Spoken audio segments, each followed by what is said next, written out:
चलो मित्रों, next example है तमारो 3.14। रकम ध्यानथी वाँचजो।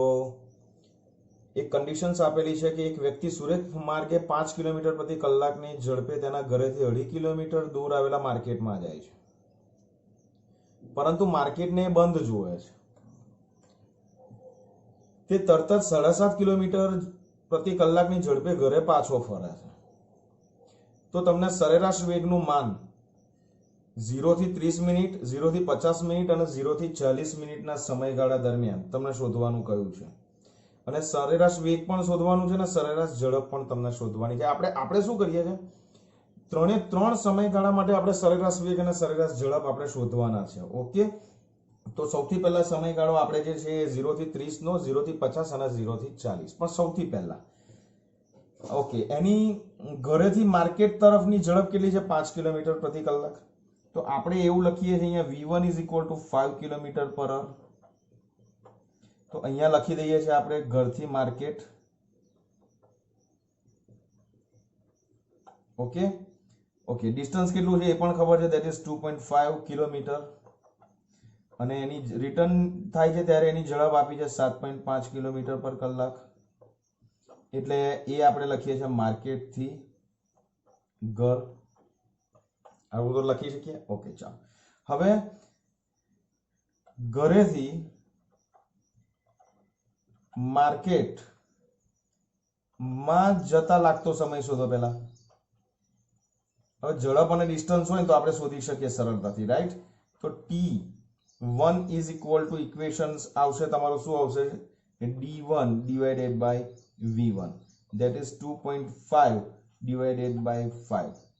तो जवाब आवशे मित्रों 0.5 और अर्धो कलाक। t1 કેટલો થશે? अर्धो कलाक। કઈ ડાઉટ? ફાઇન। હવે માર્કેટ થી ઘરે જતા લાગતો સમય શોધીએ। ચાલો, તો t2 કેટલો થશે? that is d2 / v2। ભાઈ ઇક્વેશન લખવું જરૂરી છે ને, તો માર્ક કપાઈ જશે। d2 કેટલું છે? that is 7.5 કિલોમીટરની ઝડપે ગતિ કરે છે, ઘરે પાછો ફરે છે, રાઈટ। તો 2.5 જ આવશે અહીંયા। 2.5 / 7.5 અને 2.5 / 7.5 કરીશું તો આપણને જવાબ મળશે that is 1/3 અવર। હવે કલાકનો ત્રીજો ભાગ એટલે एक्चुअली આ જે છે ને મિત્રો એ 30 મિનિટ થશે, રાઈટ। અને આ ત્રીજો ભાગ એટલે આ 20 મિનિટ થશે। ખાલી મિનિટમાં કન્વર્ટ કરવા માટે તમને બતાવું છું કે યાદ રાખો કે ધેટ ઇઝ 1/3 અવર, 1/3 ભાગ। ઓકે, હવે આપણે શું શોધીએ છે? સૌથી પહેલા તો સૌથી પહેલા મિત્રો આપણે શોધીએ છે, જગ્યાનો પૂરેપૂરો યુઝ કરી લઉં છું કે આપણે લઈએ છે 0 થી 30 મિનિટનો સમયગાળો। સૌથી પહેલા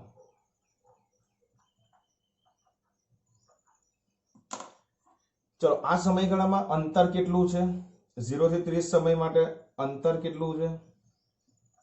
तो that is equal to 2.5 kilometre.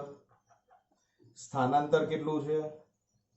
सुरेख मार्ग पर छे એટલે એ પણ 2.5 કિલોમીટર। ઓકે, સમય પણ t1 બંને માટે સરખો છે, તો સમય કેટલો છે? that is 0.5 અવર। તો આ કેસની અંદર એક વસ્તુ ક્લિયર થઈ ગયું મિત્રો કે 0 થી 30 ના સમયગાળાની અંદર સરેરાશ વેગ અને સરેરાશ ઝડપ બંને સમાન હશે। તો સરેરાશ વેગ આપણે શોધવો હોય તો ઇક્વેશન કયું છે આપણું? સરેરાશ વેગ માટે સ્થાનાંતર છેદમાં સમય બરાબર છે। તો સરેરાશ વેગ ઇઝ ઇક્વલ ટુ આપણે લઈ લઈશું ધેટ ઇઝ 2.5 / 0.5 એટલે જવાબ આવશે મિત્રો આપણે 5 કિલોમીટર પ્રતિ કલાક। એ જ રીતે સરેરાશ ઝડપ કેટલી આવશે? તો that is equal to again 2.5 / 0.5। તો again answer that is 5 kilometre પર અવર। આ પતી ગયું મિત્રો, 0 થી 30 ના સમયગાળાનું કામ પૂરું થઈ ગયું। ઓકે, હવે તમે જુઓ 0 થી 30 મિનિટ દરમિયાન ઘરથી માર્કેટ 30 મિનિટ, માર્કેટથી ઘર 20 મિનિટ, એટલે ટોટલ ટાઈમ સ્પાન કેટલો થાય છે? ઘરેથી નીકળે છે અને પાછો આવે છે ત્યારે ટોટલ ટાઈમ કેટલો કન્ઝ્યુમ કરે છે? That is 30 + 20 50. ક્લિયર?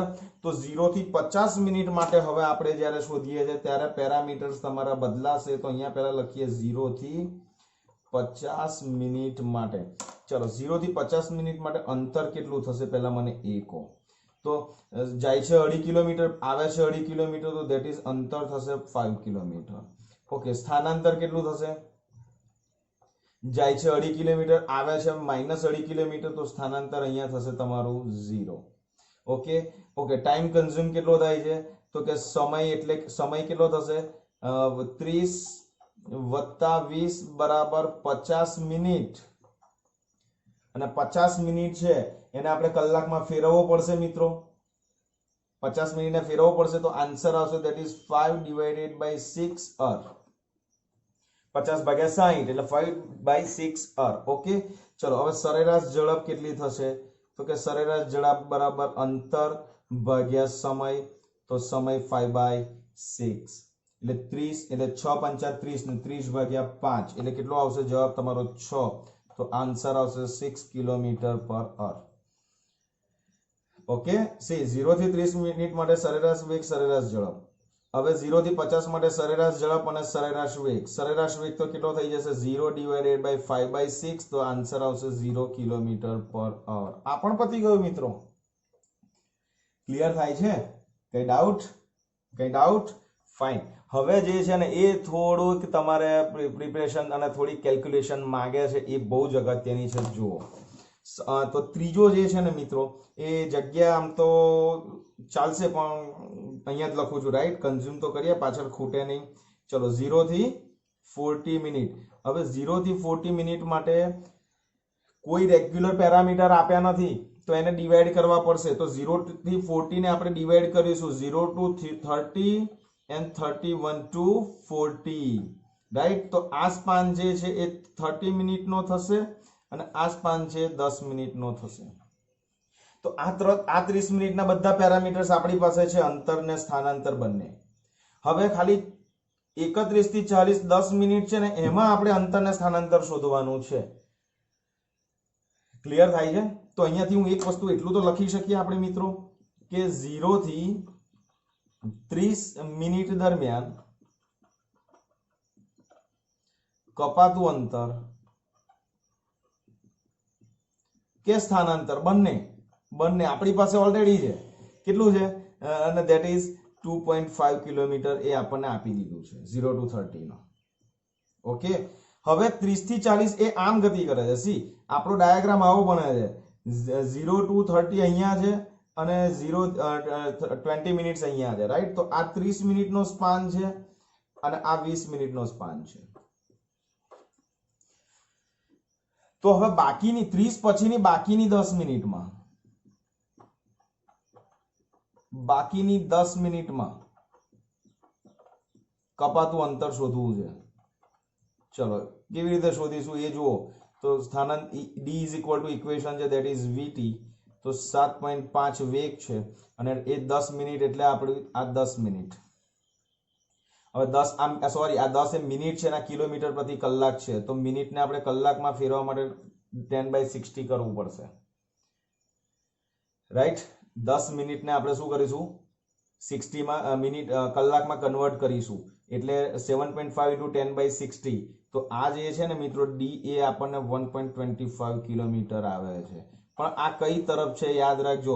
0 થી 2.5 આમ અને 1.5 બીજી 10 સેકન્ડમાં 1.25 આમ. તો આપણું અંતર કેટલું થશે પહેલા એ શોધો. તો અંતર = 2.5 + 1.25 અને which is equal to 3.75 kilometre. અને સ્થાનાંતર કેટલું થશે? તો તમે જુઓ 30 સેકન્ડ દરમિયાન એ આમ જાય છે અને 31 થી 40 એ આમ આવે છે. તો એ સ્થાનાંતર થશે 2.5 - 1.25 = 1.25 કિલોમીટર. અને I don't think so that કે હવે તમને લોકોને સરેરાશ ઝડપ અને સરેરાશ વેગ શોધવામાં તકલીફ પડશે. છતાં પણ મારી ફરજમાં આવે એટલે હું તમને શોધી આપું છું કે સરેરાશ ઝડપ = અંતર શોધવું છે તો 3.75 પકડવાનું અને ટાઈમ સ્પાન કેટલો છે, દેટ ઇઝ 40 મિનિટ. 40 મિનિટ એટલે ડિવાઇડેડ બાય 60 કરવું પડશે, રાઈટ? આ ભૂલતા નહીં, કલાકમાં કન્વર્ટ કર્યું છે. ઓકે, તો સરેરાશ ઝડપ જે છે તમે 3.75 ડિવાઇડેડ બાય 14 into 60 કરશો તો જવાબ આવશે 5.625. એકમ કયો આવશે? કિલોમીટર પર અવર.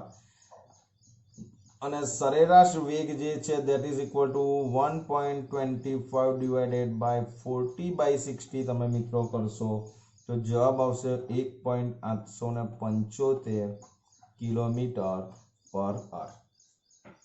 ઓકે, કઈ ડાઉટ? ફાઇન એક્ઝામ્પલ છે ને, 5 માર્ક્સમાં પૂછી શકાય, 3 માર્ક્સમાં પૂછી શકાય, એટલી મહેનત છે મિત્રો એક એક એક્ઝામ્પલની અંદર આ ચેપ્ટરમાં. સો વ્યવસ્થિત સમજીને કેલ્ક્યુલેશન કરો. ઓકે, ચલો મિત્રો નેક્સ્ટ એક્ઝામ્પલ 3.18. રકમ તમારી પાસે રાખજો મિત્રો, બહુ સરસ એક્ઝામ્પલ છે. કોઈ એક રાજમાર્ગ પર કે હાઈવે ઉપર ચોર પોલીસની ફાઇટિંગ થઈ રહી છે. એક રાજમાર્ગ પર 30 કિલોમીટર પ્રતિ કલાકની ઝડપે દોડતી પોલીસ વાનમાંથી. ઓકે, આપણે બધા મૂવી જોયા છે, આજ સુધી કોઈ દિવસ પોલીસ ચોરની આગળ નીકળી? સાચું કહેજો, કોઈ પિક્ચર એવું જોયું કે જેમાં પોલીસ આગળ હોય ચોર પાછળ હોય? નીકળ્યું? નહીં નીકળ્યું. ઓકે, તો અહીં પણ કેવું છે, પોલીસની ઝડપ તમને આપી છે, તો પોલીસ વાનની ઝડપ આપણે વીપી લઈએ છીએ, રાઈટ? તો VP that is given 30 kilometre પર અવર. બહુ ફાઇન એક્ઝામ્પલ, સાપેક્ષ વેગનો મિત્રો જોજો જરા. એને હું મીટર પર સેકન્ડમાં કન્વર્ટ કરી નાખું છું, 30 into 5 divided by 18. ઓકે, તો આન્સર આવશે આપણો 8.38 મીટર પર સેકન્ડ. ધ્યાન આપજો. Okay, sorry 8.33. Okay, it's 8.33. Okay, overwrite થઈ ગયું છે, કદાચ ના સમજ પડે તો ફરી લખી નાખું છું. ઓકે, હવે તમે જુઓ એ જ દિશામાં, સી પોલીસ આ દિશામાં, તો ભાઈ પોલીસ આ દિશામાં, ચોર પણ આ દિશામાં. Why T? T for thief. So what is the velocity of thief? That is Vt is equal to 192 kilometer per hour. એને મીટર પર સેકન્ડમાં હું કન્વર્ટ કરીને ડાયરેક્ટ લખું છું, that is 53.33 મીટર પર સેકન્ડ. 192 ગુણ્યા 5 ભાગ્યા 18 કેલ્ક્યુલેટરની અંદર કરજો, 53.33 મળશે. હવે જુઓ ધ્યાનથી, પોલીસની ઝડપ 8.33 છે, ઓછી છે, ઓલમોસ્ટ એવું કહી શકીએ કે 7 ગણી વધારે છે ચોરની ઝડપ. હવે પોલીસને એવું લાગ્યું કે હવે આપણે ચોરને નહીં પકડી શકીએ એટલે એને બંદૂક કાઢી, ઘંચ્યામ, ખબર છે ને છેલ્લો દિવસ ઘંચ્યામ. તો જો બંદૂકની નળીમાંથી નીકળતી ગોળીની, પોલીસને એવું લાગ્યું કે હવે આપણે થીમને નહીં પકડી શકીએ એટલે એને બંદૂક કાઢી, બંદૂકમાંથી ગોળી છોડી. સી ગોળીને છોડીએ છે, ધ્યાન આપજો. તો ગોળીની ઝડપ છે ને that is VB, bullet. B for bullet, that is 150 metre પર સેકન્ડ છે. ટેક્સ્ટ બુકની અંદર કિલોમીટર પર અવર આપ્યું હોય તો ચેકીને મીટર પર સેકન્ડ કરી દેજો. હવે ધ્યાનથી જોજો, બંદૂક ક્યાં છે? પોલીસના હાથમાં. પોલીસ ક્યાં છે? પોલીસની ગાડીમાં. તો પોલીસ જ્યારે આની બંદૂક છે ને પોલીસના કમર ઉપર, એના લોકર, એના પેલા પાઉચમાં હતી ને, એના પેકેટમાં હતી ને, એના પર્સમાં હતી ને બંદૂક, ત્યારે પણ બંદૂકને આટલો વેગ તો હતો જ. કેમ? કારણ કે પોલીસ વાનમાં પોલીસ ગતિ કરતો હતો ને, એની ઝડપ આ પોલીસ વાનની ઝડપ છે, તો પોલીસની ઝડપ પણ આટલી જ હોય ને, એના ખિસ્સામાં રહેલી બંદૂક અને એની બંદૂકમાં રહેલી ગોળીની ઝડપ પણ આટલી જ હોય. ક્લિયર? તો બુલેટનો પરિણામી વેગ કેટલો થશે? તો બુલેટનો પરિણામી વેગ, સી ઓલરેડી બુલેટને આટલો વેગ તો હતો જ, પાછું એને ગોળી છોડી તો 150, ઓલરેડી 8.33 તો હતી જ, અને પાછું એને એક ઝડપ આપી ટ્રિગર દબાઈને, ધેટ ઇઝ 150. તો બુલેટની પરિણામી ઝડપ વીબી ઇઝ ઇક્વલ ટુ થશે તમારો 8.33 પ્લસ 150. તો વીબી જે છે ધેટ ઇઝ 158.33 મીટર પર સેકન્ડ આવશે. ઓકે, હવે શું શોધવાનું છે? જુઓ, ગોળી ચોરની કારને કઈ ઝડપે અથડાશે? તો ગોળીની ઝડપ શોધવાની છે. કોની સાપેક્ષે? થીફ. તો વીબીપી તમારે શોધવાનું છે.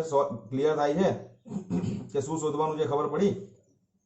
તો VB minus VT. Clear? VBT એટલે વીબી માઇનસ વીટી. તો વીબી કેટલો છે પરિણામી? That is 158.33 minus VT, that is 53.33.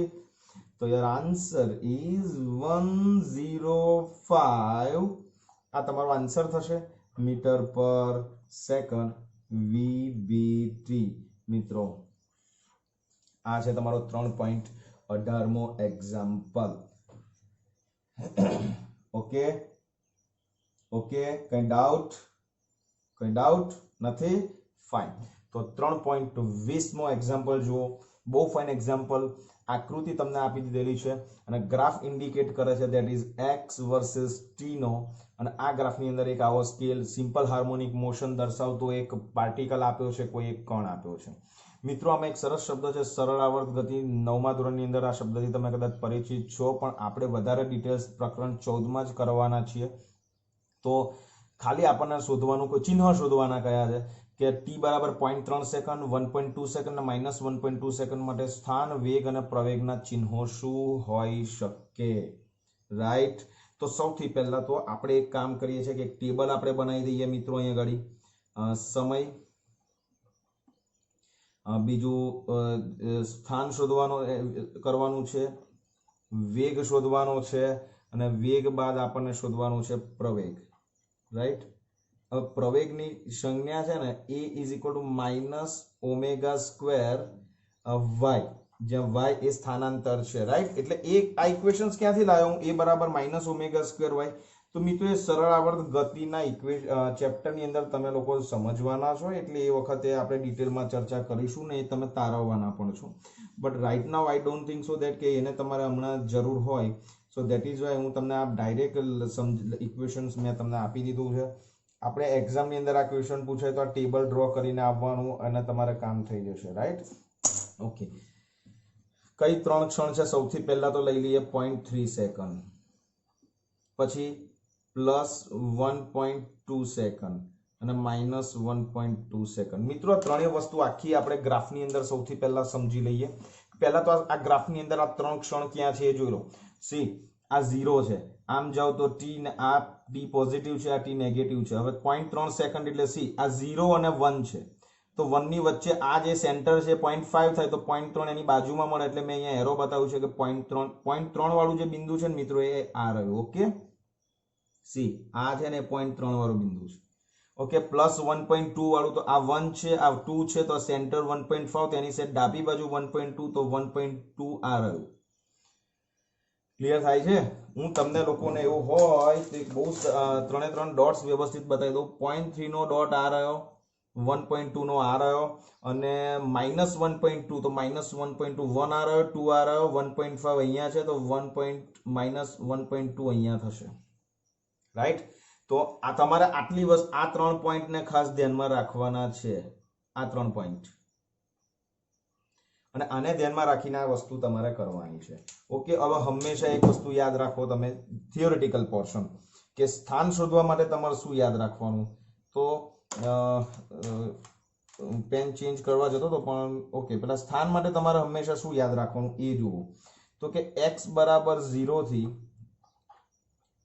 ઉપર તરફ ધન, નીચે તરફ ઋણ. ઓકે. કઈ ડાઉટ નથી ને? ફાઇન. હવે તમારે શું સમજવાનું છે એ જોજો. આ સ્થાન માટે આટલું કન્સિડર કરવાનું. ચલો 0.3 સેકન્ડ એટલે સ્થાન. 0.3 સેકન્ડ એટલે ક્યાં છે? અહીંયા છે. તો 0.3 સેકન્ડે તમે ક્યાં છો? નીચે તરફ છો. ગ્રાફ નીચે તરફ છે, આમ આવે છે ગ્રાફ. જો સી ગ્રાફ આ આવે છે નીચે તરફ 0.3 સેકન્ડે, તો તમારું સ્થાન કેવું થશે? ઋણ થશે. તો અહીંયા આપણે તમે ખાલી આટલું લખી દો, ઋણ. ઓકે. ચલો +1.2 સેકન્ડ, +1.2 સેકન્ડ એટલે બિંદુ ઉપર છે, અક્ષની ઉપર છે, એટલે ધન લખી દઉં, ધન. ફાઇન. ઓકે. આ 1.2 ક્યાં છે? નીચે તરફ છે, તો લખી દો ઋણ. બોલો કેટલું ઈઝી છે? ફાઇન. હવે વેગ. હવે વેગ માટે તમારે હંમેશા યાદ રાખવાનું ગ્રાફ કોના વર્સિસ કોનો છે? તો કે x વર્સિસ t. તો x વર્સિસ t ના આલેખનો ઢાળ વેગ આપે. ઓકે. હવે તમે જુઓ 0.3 સેકન્ડે જાઓ તો 0.3 સેકન્ડ છે ક્યાં છે? નીચે છે. તો તમને એ ખબર છે, આપણે આ ભણી ગયા થિયરીની અંદર આવો ગ્રાફ હોય x વર્સિસ t નો, તો આની અંદર v કેવો હોય? ધન હોય. અને આવો ગ્રાફ હોય તો v ઋણ હોય. હવે તમારે શું કરવાનું? સ્પર્શક ડ્રો કરવાનો. હવે તમે જુઓ કે 0.3 સેકન્ડે સ્પર્શક આમ મળે ને એટલે આવો મળે એટલે વેગ કેવો થઈ જશે તમારો? ઋણ. એટલે 0.3 સેકન્ડે વેગ તમારો કેવો આવશે? ઋણ આવશે. ક્લિયર થઈ ગયું? કેટલું ઈઝી છે જુઓ. આ સ્પર્શક દોરો. ઓકે, +1.2 એટલે આ રહ્યો. આ બિંદુને સ્પર્શક ડ્રો કરો તો એ સ્પર્શક આમ મળે, સીધી રેખા. તો એ આને સમાંતર થઈ ગઈ એટલે અહીંયા વેગ કેવો આવી જશે તમારો? ધન. ઓકે, ચલો હવે અહીંયા આવો. તો અહીંયા તમે રેખા આમાં ડ્રો કરવાના મિત્રો. ક્લિયર? તો આનમાં જ આવશે. તો એ પણ કેવો આવશે તમારો? ધન. ઓકે, બોલો, કઈ ડાઉટ નથી ને? ફાઇન. હવે પ્રવેગ શોધવા માટે કશું કરવા નહીં. y છે ને સ્થાન છે. અહીંયા y જે છે એ શું છે? સ્થાન છે. તો તમે જુઓ y જે આગળ માઇનસ પણ છે, તો y જે હશે ને એ ઓપોઝિટ કરી નાખવાનું. સી y ઋણ છે, અહીંયા y ઋણ મૂકો તો પ્રવેગ ધન થઈ જાય. અહીંયા y ધન છે તો એ ઋણ થઈ જાય. અને અહીંયા ઋણ છે તો આ ધન થઈ જાય. મિત્રો એક્ઝામ્પલ પૂરો. ક્લિયર થાય છે કે નહીં થતો? ઓકે, હવે ખાલી તમને સિમ્પલ સમજાવું. સિમ્પલ મેં તમને કહ્યું હતું x વર્સિસ t ના ગ્રાફમાં પ્રવેગના ગ્રાફ ડ્રો કર્યા હતા. મેં તમને કહ્યું હતું કે સ્માઇલી જેવો આમ હોય તો ये हंसती बीबी, ये रड़ती बीबी, ये हंसती है तो पॉजिटिव, रड़ती है तो नेगेटिव. समझ्या? तो जो 0.3 સેકન્ડે ગ્રાફ આમ મળે. આમ છે, ગ્રાફનો શેપ જો આમ છે. હવે આમ હોય તો કેવો આવે? પોઝિટિવ, તો પોઝિટિવ આવી ગયો. 1.2 સેકન્ડે ગ્રાફ આમ આવે છે, આમ જાય છે તો ઋણ આવી ગયો. આમ જાય છે તો ધન આવી ગયો. સી ये हंसती भी, ये આ જે છે એ તમારું હસતી બીબી, રડતી બીબી, હસતી બીબી, તો ધન ઋણ ધન. તો તમે આના ઉપરથી પણ લખી શકો ઇક્વેશન પરથી. અને આપણો આ શેપનો ચેન્જ છે, this is a smiley face. તો આ જે છે પોઝિટિવ, આ જે છે નેગેટિવ. ઓકે, તો આ એનાલિસિસ મિત્રો બહુ ફાઇન એક્ઝામ્પલ છે. ડબલ નીટ ને કોમ્પિટિટિવ એક્ઝામ માટે તમને આવા જ એક્ઝામ્પલ્સ, ગ્રાફિકલ એનાલિસિસ વાળા ક્વેશ્ચન્સ જ કોમ્પિટિટિવમાં પૂછાય છે. બીકોઝ સચ kind of questions doesn't require any kind of calculations, right? અને JEE અને નીટની જે એક્ઝામ છે they don't allow to use a calculator in that particular exams. સો આવા ગ્રાફિકલ એનાલિસિસના ક્વેશ્ચન્સ સૌથી વધારે એનું ઇમ્પોર્ટન્સ હોય છે. ઓકે, તો એક નહીં બે વાર વિડીયો જોઈ લેજો અને સરસ રીતે પ્રિપરેશન કરજો. ઓકે, જોઈએ છે નેક્સ્ટ એક્ઝામ્પલ. ચાલો મિત્રો, બીજા બહુ સરસ એક 3.21 અને 3.22 બે એક્ઝામ્પલ છે કે જે તમારા ગ્રાફિકલ એનાલિસિસ ઉપર છે. અને બહુ ફાઇન એક્ઝામ્પલ. આવા એક્ઝામ્પલ પૂછે જાય મિત્રો તો બેઠા 3 માર્ક 5 માર્ક લેવાના. અને કોઈ કેલ્ક્યુલેશન, બહુ ટફ કેલ્ક્યુલેશન પણ નથી. ક્લિયર? તો ચલો 3.21 આકૃતિ 3.24 આપી છે કે એક પરિમાણિક ગતિ કરતા કણ માટે x વર્સિસ t નો ગ્રાફ છે, જેમાં 3 સમાન સમયગાળા દર્શાવાયા છે. That is 1, 2 and 3. 3 ફેઝ કેવો છે? ગાળો કેવો છે? સરખો. આ 2 મિનિટ હોય, આ 2 મિનિટ હોય, તો આ 2 મિનિટ જ હોય. આ 20 મિનિટ હોય, આ 20 મિનિટ હોય, તો આ 20 મિનિટ. બધા ગાળા સમાન છે. કયા સમયગાળા માટે સરેરાશ ઝડપ સૌથી વધુ અને કયા માટે તે સૌથી ઓછી? દરેક સમયગાળાને અનુરૂપ સરેરાશ વેગના ચિહ્નો આપો. તો સૌથી પહેલું કી સેન્ટેન્સ. આવા એનાલિસિસ કરવા હોય તમારે તો just we have to do a partition of particular 2 examples. આપેલ સી આ જે ગ્રાફ છે એ ગ્રાફની અંદર આપેલ x વર્સિસ t. તો સૌથી પહેલા તો x વર્સિસ t જે છે એના આલેખમાં ઢળનું મૂલ્ય, સરેરાશ ઝડપનું મૂલ્ય મળે. ભણી ગયા? સરેરાશ ઝડપનું મૂલ્ય આપે. આનો ઉપયોગ કરીને બધા આન્સર્સ આપવાના છે. હવે તમે જુઓ, જે ગ્રાફમાં ઢોળાવ વધારે એનો ઢાળ વધારે. જે સમયગાળામાં ઢોળાવ ઓછો એ સમયગાળામાં ઢાળ ઓછો. જે સમજો, જે સમયગાળામાં ઢોળાવ ઓછો, ઢોળાવ એ જ ઢાળ. તો જે સમયગાળામાં ઢાળ ઓછો એમાં સરેરાશ ઝડપ ઓછી. તો હવે તમે આકૃતિ પરથી તમે જસ્ટિફિકેશન કરી શકો છો. 3 નંબરનો છે એમાં ઢાળ વધારે છે, દેખાય છે. સી આટલો બધો ઢાળ છે અને આની અંદર ઢાળ છે ઓછો છે, આની અંદર ઓછો છે. ક્લિયર છે? તો એક વસ્તુ ક્લિયર થઈ ગયું કે સૌથી વધુ ઢાળ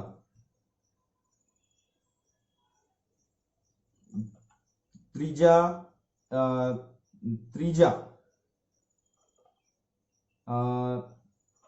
ત્રીજા સમયગાળામાં છે માટે V3 જે છે V3 બરાબર, ત્રીજા સમયગાળા કયા સમયગાળામાં સરેરાશ ઝડપ સૌથી વધુ? તો ત્રીજા સમયગાળામાં સરેરાશ ઝડપ વધુ. ચલો સૌથી ઓછી ક્યાં? તો જો આના કરતા આનો ઢાળ ઓછો છે એટલે બીજાનો સૌથી ઓછો આવશે. તો બીજા સમયગાળામાં સરેરાશ ઝડપ સૌથી ઓછી રાઈટ. અને V1 છે એ વચ્ચેની છે, તો સરેરાશ ઝડપ આપણે ઇન્ડિકેટ કરવો હોય તો V3 જે છે સૌથી વધારે, એના કરતા સહેજ ઓછી જે છે ધેટ ઇઝ V1, અને એનાથી ઓછી જે છે ધેટ ઇઝ V2. ઓકે, તો આ બેઝિક રિલેશન તમારો એનાલિસિસ પરથી મળે. તમને આ એક્ઝામ્પલમાં એવું પૂછે નીચેનામાંથી કયો રિલેશન સાચો, તો આવા 3-4 ઓપ્શન્સ બનાવી દીધા હોય. ઓકે, હવે ધન અને ઋણ માટે તમારે શું કરવાનું છે? તો કે ધન અને ઋણ માટે તમને યાદ કરો કે ઢાળ તમારે શોધવાનો છે. ઓકે, તો V1 માટે ઢાળ કેવો છે તમારો? મેં તમને આગળ જ કહ્યું હતું, આમ હોય તો ધન, આમ હોય તો ઋણ. તો V1 ધન, રાઈટ. તો V1 ધન. ઓકે, V2 અગેન ધન જ આવશે, કારણ કે એ ઢાળ સહેજ આમ જ છે. જ્યારે V3 જે છે એમાં ઢાળ તમારો આમ છે, કારણ કે સ્પર્શક આમ આવશે. તો V3 જે છે એ તમારું કેવું આવશે મિત્રો? ઋણ આવશે. મિત્રો પતી ગયો એક્ઝામ્પલ. 3 માર્કમાં પૂછાય તો આટલું ગ્રીન આટલું લખીને આવવાનું, પણ આ સેન્ટેન્સ લખવાનું, કારણ કે આના મદદથી આપણે આ વસ્તુ એપ્લાય કરીને શોધી રહ્યા છે, તો આ વસ્તુ તમારે ખાસ લખવાની છે, રાઈટ. સેમ એવું એક્ઝામ્પલ 3.22. મિત્રો રકમ છે ને, my humble request to all of you that 3.22 ની રકમ તમે જોઈ લો, વિડીયો પોઝ કરો, રકમ ધ્યાનથી વાંચો, અને આ જ વસ્તુ આવી જ વસ્તુ આની અંદર શોધવાની કઈ છે, તો સૌથી પહેલા તમે એ જાતે ટ્રાય કરો, રાઈટ. તો વધારે મજા આવશે.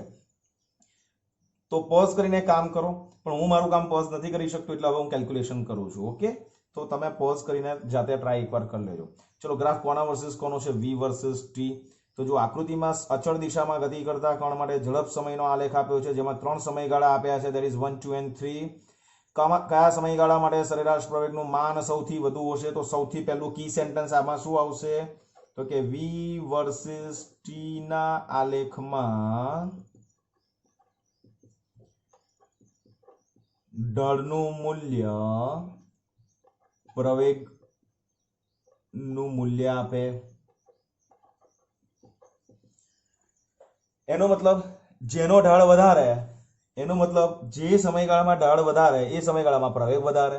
તો હવે તમે જુઓ કે સૌથી વધારે ઢાળ તમને 1 માં દેખાય છે, 2 માં દેખાય છે કે 3 માં દેખાય છે? તો 2 માં તમને સૌથી વધારે દેખાય છે, તો સૌથી વધુ આ ઝડપ છે, બરાબર. હવે તમારે આપણે શું શોધવાનું છે? V વર્સિસ T ના ગ્રાફમાં કયા સમયગાળામાં સરેરાશ પ્રવેગનું માન સૌથી વધારે? તો સૌથી વધુ સરેરાશ પ્રવેગ એ બીજા સમયગાળામાં મળે,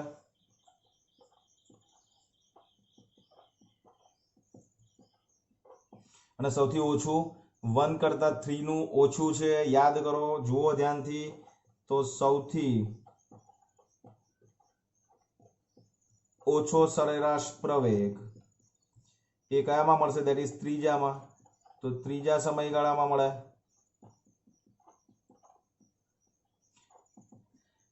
તમને આટલું જ પૂછ્યું છે, કયા સમયગાળામાં સરેરાશ પ્રવેગનું માન સૌથી વધારે હશે? તો કયા સમયગાળામાં સૌથી વધારે હશે? તો આપણે વધારે આવી ગયું. તમને ઓછું પૂછે તો ત્રીજામાં આવશે. આ તો હું વધારાનું હોતી આપું છું તમને, કારણ કે હવે કરવા જ બેઠા એટલે બધા જ પેરામીટર્સ આના ઉપરથી શોર્ટ આઉટ કરી નાખવાના, ચિંતા નહીં કરવાની. તો પ્રવેગનો રિલેશન આની અંદર કયો મળશે? ત્રીજાનો સૌથી ઓછો છે, that is A3 which is less than A1 અને which is less than A2. આ રિલેશન તમને મળશે આ ગ્રાફ ઉપરથી, જેમ આપણે આ રિલેશન શોધ્યો તો અહીંયા V માટે.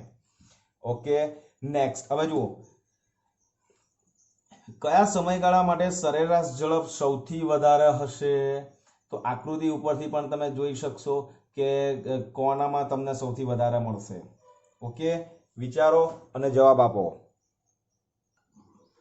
બરાબર. તો હવે તમે જુઓ કે આ તમારો વી છે અને આ ટી છે, તો અહીંયા ડી જે છે મેક્સિમમ છે. તો તમને પૂછ્યું છે કયા સમયગાળા માટે સરેરાશ ઝડપ સૌથી વધારે હશે, તો ત્રીજા સમયગાળા માટે થશે, રાઈટ. તો બિંદુ ડી એ મહત્તમ, બિંદુ ડી જે છે મહત્તમ ઝડપ દર્શાવે છે કે બિંદુ ડી મહત્તમ ઝડપ દર્શાવે માટે ત્રીજા સમયગાળામાં